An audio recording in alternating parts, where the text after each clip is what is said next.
Saudara-saudari yang terkasih di dalam Kristus, selamat pagi. Salam jumpa lagi dalam Sabda Siap Saji Selasa 31 Januari 2023 di mana kita memperingati Santo Yohanes Bosco, seorang imam. Marilah kita berdoa.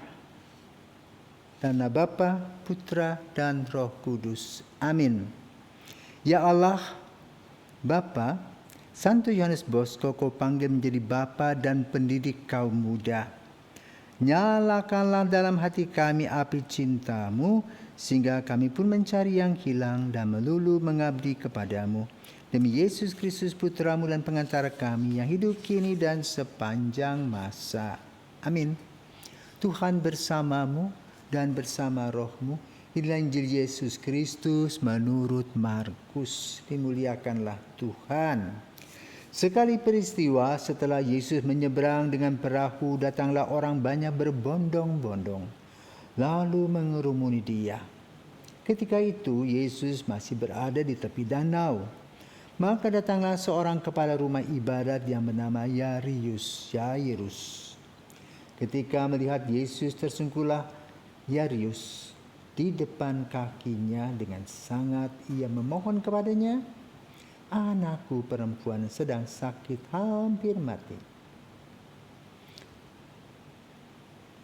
Datanglah kiranya dan letakkanlah tanganmu atasnya, supaya ia selamat dan tetap hidup." Lalu pergilah Yesus dengan orang itu. Orang banyak berbondong-bondong mengikuti dia dan berdesak-desakan di dekatnya.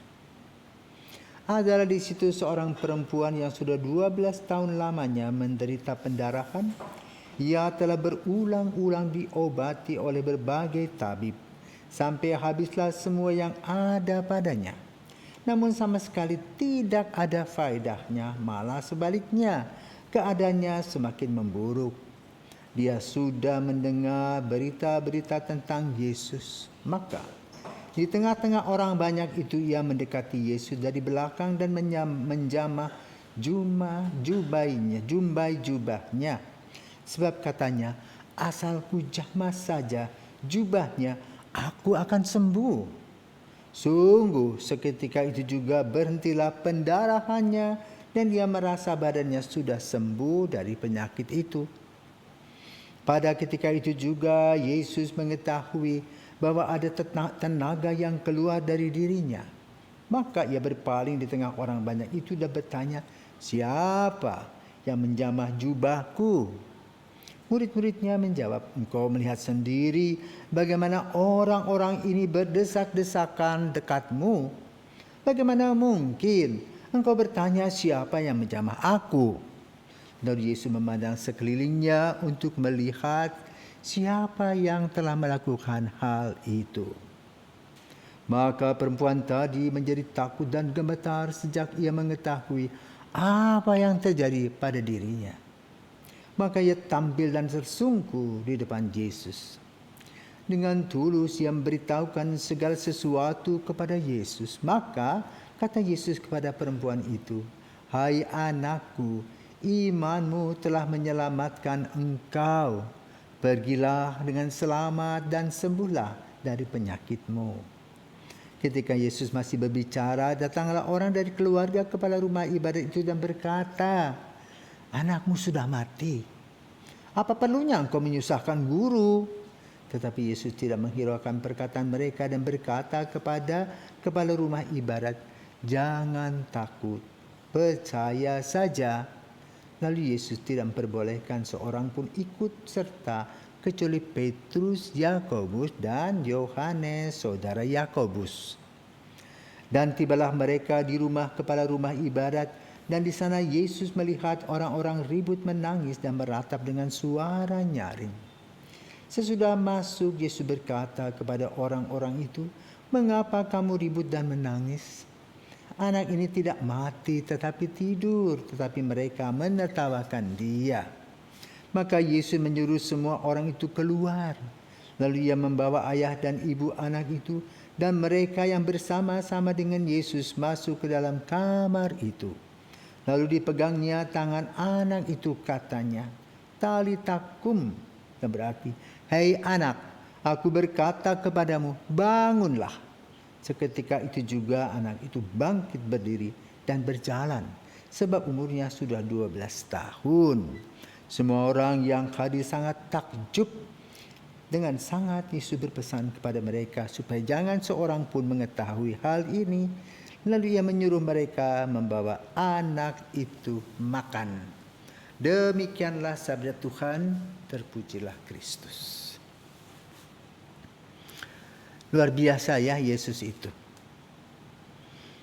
Dia mengadakan pada saat yang tidak bersamaan, menyembuhkan si oma yang sakit pendarahan dan si anak yang boleh katakan mati suri. Keduanya disembuhkan, dihidupkan kembali. Inilah pewartaan kasih Yesus yang tidak dimiliki oleh orang-orang lain. Membangkitkan orang mati. Nah, saudaraku terkasih, hari ini kita memperingati Santo Yohanes Bosco, seorang Italiano yang mendirikan kongregasi Don Bosco SDB. Dan Santo Don Bosco ini adalah pencinta kaum muda, maka dia mengumpulkan OMK karena dia sadari bahwa OMK adalah generasi masa depan.